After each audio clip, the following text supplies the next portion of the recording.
दोस्तों, ब्यूटीफुल हिंदी कहानी में आपका स्वागत है। आज की कहानी है भाई बहन। इस कहानी के सभी पात्र और घटनाएं काल्पनिक हैं। रंभा का लालन पालन बड़े नाजों से हुआ था, क्योंकि रंभा 5 भाइयों की अकेली और सबसे छोटी बहन थी। पांचों भाई उसे पलकों पर बिठाकर रखते। रंभा को भी अपने भाइयों पर बहुत घमंड था। रंभा के 4 भाई की शादी हो गई थी, पर सबसे छोटे भाई मनोज की शादी अभी नहीं हुई थी। कुछ दिन बाद रंभा के छोटे भाई मनोज की भी शादी हो गई। रंभा के माता पिता की उम्र समय के साथ अब ढलने लगी। अब उनकी एक ही जिम्मेदारी और एक ही ख्वाहिश बाकी थी, रंभा की शादी। रंभा के पिता कमलकांत ने रंभा की शादी ढूंढनी शुरू कर दी। पांचों भाई रंभा की शादी को लेकर बड़े उत्साहित थे। कोई कहता रंभा की शादी डॉक्टर से होगी, तो कोई भाई कहता कि रंभा की शादी इंजीनियर से होगी, तो कोई कहता रंभा की शादी बिजनेसमैन से होगी। रंभा की शादी को लेकर सभी भाई अपनी अपनी राय व्यक्त कर रहे थे। कुछ दिन बाद रंभा के लिए बहुत अच्छा रिश्ता खुद चलकर उसके घर आया। लड़का दुबई में इंजीनियर था। लड़का दुबई में इंजीनियर है, ये सुनकर तो रंभा की खुशी का ठिकाना ही नहीं रहा। रंभा ने न सोचा न समझा और ना ही उस लड़के की फोटो मांगी। उसने इस शादी के लिए तुरंत हाँ कर दिया। बहुत सोचने विचारने के बाद रंभा के पांचों भाइयों ने भी इस शादी को मंजूरी दे दी। कुछ दिन बाद रंभा की शादी दुबई में जॉब करने वाले वरुण से तय हो गई। रंभा और वरुण की सगाई बड़े धूमधाम से हुई और सगाई के 1 महीने बाद दोनों की शादी थी। रंभा अपनी शादी को लेकर बहुत खुश थी। उसके सबसे बड़ी खुशी का कारण था दुबई जाना। रंभा बचपन से ही बहुत शौकीन और खुशमिजाज लड़की थी। माँ बाप ने भी उसे किसी भी चीज़ की कमी नहीं होने दी और भाइयों ने भी उसकी हर जिद पूरी की। अब बाकी था तो एक पति का प्यार। किस्मत से शादी भी एक अच्छे खासे सॉफ्टवेयर इंजीनियर से हो रही थी, वो भी दुबई में। रंभा की जिंदगी में सब कुछ बहुत अच्छे से हो रहा था। कुछ दिन बाद वो दिन भी आ गया जिस दिन रंभा और वरुण की शादी थी। रंभा और वरुण की शादी बड़े धूमधाम से हुई। पूरे गांव में इस शादी को लेकर चर्चा चलने लगी। रंभा की सभी सहेलियां आपस में बात करते हुए कहती कि किस्मत हो तो रंभा जैसी। मायके में 5 भाइयों की अकेली बहन थी और शादी भी ऐसी हो रही है जो कि पति दुबई में इंजीनियर है। शादी होने के अगले दिन रंभा की विदाई हो गई। रंभा के ससुराल में उसके सास ससुर, ननद और पति वरुण थे। ससुराल के सारे रस्मों रिवाजों के बाद रंभा को कमरे में ले जाकर सुहाग की सेज पर बिठा दिया गया। सुहाग की सेज पर बैठी हुई रंभा अपने मन में अनेकों ख्वाब लिए अपने पति वरुण के आने का इंतजार करने लगी। कुछ देर बाद वरुण कमरे में आया। वरुण को देखते ही रंभा के दिल की धड़कनें तेज हो गईं।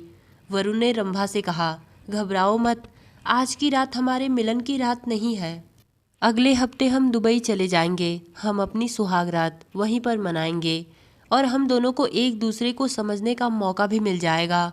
रंभा अपने पति वरुण के प्यार में इतनी पागल थी। उसने कहा, वरुण जी आप इतने अच्छे होंगे, मैंने सपने में भी नहीं सोचा था। वरुण ने कहा, ठीक है, अब ज़्यादा बातें मत करो, तुम भी थकी होगी, आराम कर लो। अगली सुबह रंभा जब सोकर उठी तो उसकी ननद ने उसे छेड़ते हुए कहा, क्या हुआ भाभी, रात भर सोई नहीं क्या? रंभा ने कहा, जी ऐसा कुछ नहीं, बल्कि मैं तो बहुत अच्छे से सोई हूँ और वरुण जी बहुत अच्छे इंसान हैं। रंभा की ननद ने कहा, ऐसा क्या भैया ने आप पर जादू चलाया कि आप उनकी इतनी तारीफ कर रही हैं? रंभा ने कहा, कोई भी जादू नहीं, ये सिर्फ प्यार का जादू है। रंभा का 1 हफ्ता कैसे गुजर गया पता ही नहीं चला। अगले दिन रंभा और वरुण दोनों को दुबई जाना था। रंभा अपने मायके, अपने मम्मी पापा और अपने 5 भाइयों और भाभी से मिलने गई। रंभा के चेहरे पर एक अलग सी खुशी थी। ये खुशी दुबई जाने की थी या फिर किसी और चीज़ की, ये तो किसी को नहीं पता था। पर रंभा को खुश होता हुआ देख रंभा के भैया भाभी और माँ बाप सभी बहुत खुश हुए। उन्हें अपने फैसले पर बहुत गर्व था, क्योंकि रंभा के मायके वाले यही तो चाहते थे कि रंभा अपनी ज़िंदगी में बहुत खुश रहे। मायके में मिलने जुलने के बाद रंभा अपने ससुराल चली आई, क्योंकि दुबई जाने के लिए अगले दिन की फ़्लाइट थी। अगले दिन रंभा और वरुण दोनों गाड़ी में बैठ एयरपोर्ट के लिए निकल गए। रंभा बहुत खुश थी क्योंकि वो दुबई जो जा रही थी, और उससे बड़ी खुशी तो एक और थी जो वरुण ने उसे दुबई जाने के बाद का सपना दिखाया था कि हम अपनी पहली रात दुबई में जाकर मनाएंगे। किसी भी लड़की या लड़के के लिए उसकी शादी की पहली रात उसके ज़िंदगी की सबसे बड़ी रात होती है। दुबई जाने के बाद वरुण रंभा को एक छोटे से घर में लेकर गया। घर छोटा था पर बहुत खूबसूरत था। रंभा अपने सपनों का घर देखकर बहुत खुश हुई। वरुण ने रंभा से कहा, आज रात तुम खाना मत बनाना, मैं बाहर से खाना ऑर्डर कर देता हूँ। रंभा ने हामी जताते हुए वरुण से कहा, ठीक है, खाना बाहर से ऑर्डर हो जाएगा तो अच्छा ही है, क्योंकि हम वैसे भी थक चुके हैं और आज तो हमारी ज़िंदगी की सबसे बड़ी रात है। वरुण ने चौंक कर पूछा, क्या? मैं कुछ समझा नहीं। रंभा ने मुस्कुराते हुए वरुण से कहा, अरे वरुण जी, आप भी बड़े नादान बनते हैं। भूल गए क्या? आज तो हमारी दुबई में पहली रात है। आप ही ने तो कहा था कि हम अपनी पहली रात दुबई में जाकर मनाएंगे। वरुण ने बात को टालते हुए कहा, रंभा तुम भी क्या बात करती हो? आज हम इतने थके हारे हैं, किसी तरह सो जाएं वही हमारे लिए अच्छा होगा। वरुण के मुंह से ये सब सुनकर रंभा का चेहरा थोड़ा उदास तो हुआ। फिर उसने सोचा, चलो एक ही रात की तो बात है और वरुण जी सही बोल रहे हैं, आज हम थक चुके हैं। उस रात रंभा और वरुण दोनों खाना खाकर सो गए, पर अगली सुबह रंभा जब सोकर उठी तो लगभग 10 बज चुके थे और उसके पूरे बदन में दर्द था, मानो उसके पूरे शरीर को कोई डंडे से मारा हो। उसने इस बात को इग्नोर कर दिया। उसे लगा शायद कल की थकावट की वजह से ऐसा महसूस हो रहा होगा। अभी रंभा बिस्तर पर बैठकर यही सब सोच रही थी, तभी उसकी नज़र उसके सामने खड़ी एक औरत पर गई। उस औरत को देखते ही रंभा ने उस औरत से पूछा, आप कौन हो? वो औरत हिंदी तो ज़्यादा नहीं बोल पा रही थी, फिर भी उसने टूटे फूटे शब्दों में रंभा से कहा, ये बात तो मुझे तुमसे पूछनी चाहिए कि तुम कौन हो और यहाँ पर क्या कर रही हो, पर वरुण ने मुझे सब कुछ समझा दिया है। उस औरत के मुंह से ये सब सुनकर रंभा ने घबराकर पूछा, आपका मतलब क्या है और आप ये क्या बोल रही हैं? उस औरत ने कहा, यही कि तुम इंडिया से हमारे और वरुण के लिए नौकरानी बनकर आई हो। ये बात सुनते ही रंभा तुरंत बिस्तर से उठ खड़ी हुई और वरुण वरुण कहते हुए चिल्लाने लगी। तभी वरुण उसके सामने आकर खड़ा हुआ और रंभा से बोला, अपनी आवाज़ नीचे करके बात करो। रंभा ने कहा, वरुण तुम ये क्या बोल रहे हो और ये औरत कौन है? वरुण ने कहा, ये मेरी पत्नी है।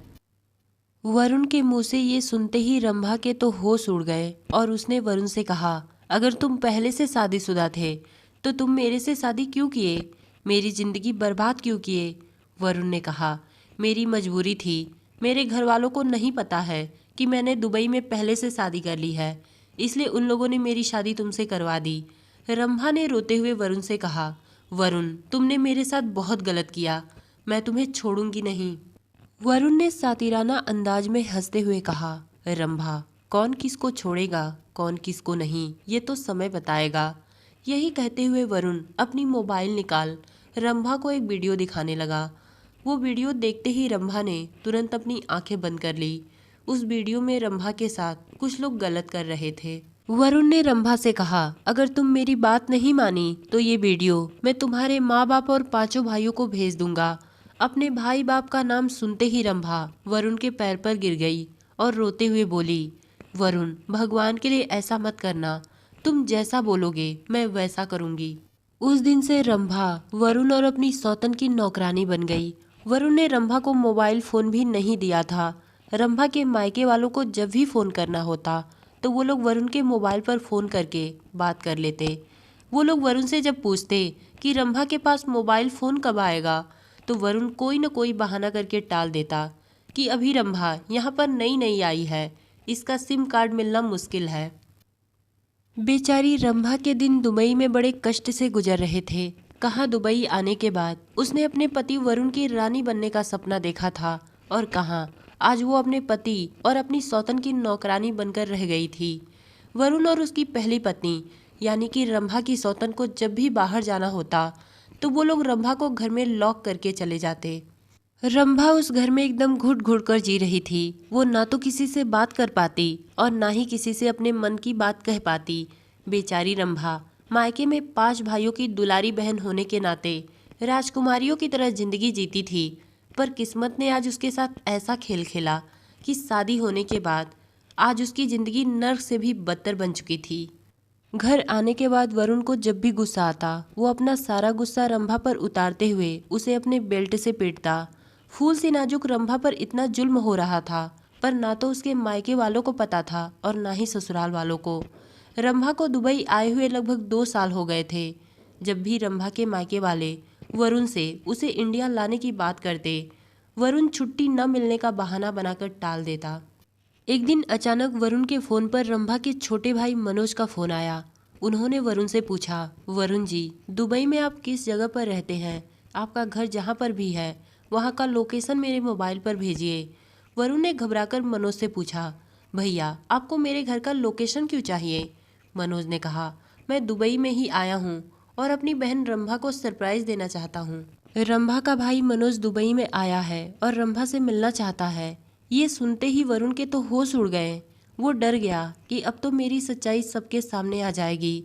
बहुत कुछ सोचने के बाद वरुण ने मनोज के मोबाइल पर घर का लोकेशन भेज दिया और अपनी पहली पत्नी को किसी दूसरे घर में शिफ्ट करवा दिया और जल्दी से रंभा के पास गया और उसे सारी बातें समझा दी कि अगर तुमने अपने भाई को कुछ भी बताया तो तुम्हारा और तुम्हारे भाई का ऐसा हश्र करूंगा जो तुम दोनों ने कभी सपने में भी नहीं सोचा होगा। अभी रंभा और वरुण दोनों में यही बातें हो रही थी, तभी दरवाजे पर दस्तक हुई। रंभा ने दरवाजा खोला तो उसका भाई मनोज उसके सामने खड़ा था। अपने भाई को देखकर रंभा एकदम चुप थी। वो ना तो अपने भाई से लिपट कर रोई और ना ही उनसे अपनों जैसा बर्ताव किया। रंभा ने धीरे से कहा, आओ भैया बैठो। ये सब देखकर मनोज को बड़ा अजीब लगा। बरसों बाद अपने भाई को देखकर गले लगाना तो दूर, उसने मुस्कुराया भी नहीं। रंभा का इस तरह बर्ताव करना देख मनोज को शक होने लगा। वो मन ही मन सोचने लगा कि आखिर क्या बात है, जो बहन अपने भाइयों से इतना प्यार करती थी आज वो मुझसे ढंग से बात भी नहीं कर रही। एक दिन रंभा किचन में खाना बना रही थी। मौका पाते ही मनोज अचानक किचन में पहुंच गया। उसने देखा रंभा के आंखों से आंसुओं की धारा बह रही थी। मनोज ने तुरंत रंभा का हाथ अपने सर पर रख दिया और बोला, रंभा बताओ क्या बात है? रंभा ने तुरंत मनोज के सर पर से अपना हाथ हटा लिया और कहा, भैया ऐसा मत करिए, कुछ भी नहीं, कोई बात नहीं है। मनोज ने कहा, नहीं, कोई न कोई बात जरूर है, जल्दी बताओ, वरुण अभी बाथरूम में है। रंभा ने कहा, ठीक है भैया, मैं सब कुछ बता दूंगी, पर आप अभी इस वक्त यहाँ से चले जाइए। मनोज वहाँ से चला आया, पर मनोज के मन में अनेकों सवाल उमड़ रहे थे कि आखिर क्या बात है, रंभा मुझसे क्या छुपा रही है। रात का खाना खाने के बाद मनोज जब अपने कमरे में सोने गया तो रंभा मनोज के कमरे में दूध लेकर गई और दूध के साथ एक छोटा सा लेटर था। वो लेटर रंभा अपने भाई मनोज के पास रख दी। लेटर में वो सब कुछ लिखा था जो रंभा के साथ उसके पति वरुण ने हैवानियत की थी। मनोज ये सब पढ़कर एकदम घबरा गया और वो रात में ही अपने पिता और अपने चारों भाइयों के पास फ़ोन करके सारी बातें बता दी। मनोज के पिता ने मनोज को समझाते हुए कहा, बेटा इस वक्त तुम्हें अपना दिमाग शांत रखकर काम लेना होगा। तुम कुछ दिन वहीं पर और रुक जाओ। मैं तुम्हारे बड़े भैया का वीजा बनवा उन्हें भी दुबई भेज रहा हूँ। मनोज कुछ दिन तक रंभा के घर में और रुक गया। वरुण को मनोज का रुकना ज़्यादा दिन तक पसंद तो नहीं आया, पर वो मजबूरन कुछ कह नहीं पा रहा था। कुछ दिन बाद अचानक मनोज के बड़े भैया भी रंभा के घर आ गए। अचानक रंभा के बड़े भैया का दुबई आना वरुण को शक हो गया कि रंभा ने कुछ न कुछ अपने भाइयों को जरूर बताया है। वरुण रंभा पर गुस्सा करते हुए उस पर चिल्लाने लगा। रंभा के भाइयों ने वरुण को चुप कराते हुए कहा, चुप कर हैवान, मेरी बहन तेरे साथ अब एक पल भी नहीं रहेगी। एक पत्नी होते हुए भी तुमने दूसरी शादी की और ऊपर से तू मेरी बहन को प्रताड़ित कर रहा है। रंभा का लेटर हमने यहाँ के पुलिस के पास भिजवा दिया है, वो आती ही होगी। ये सुनते ही वरुण वहाँ से भागने लगा। तभी पुलिस आ गई और वरुण को पकड़कर ले गई। कुछ दिनों बाद रंभा के दोनों भाई रंभा को दुबई से इंडिया लेकर चले आए। आज रंभा अपने मायके में ही रहती है। उसके भाइयों ने उसकी दूसरी शादी करवाने की बहुत कोशिश की, पर रंभा के पति वरुण ने उसके साथ इतना गलत किया कि रंभा को अब किसी पर विश्वास ही नहीं रह गया और अब उसे शादी नाम से घिन आने लगी है। दोस्तों, भगवान न करे वरुण जैसा पति किसी भी लड़की को मिले, क्योंकि वरुण पति नहीं हैवान था और उसे सजा भी मिली। तो दोस्तों, ये कहानी आपको कैसी लगी कमेंट में बताइएगा। धन्यवाद।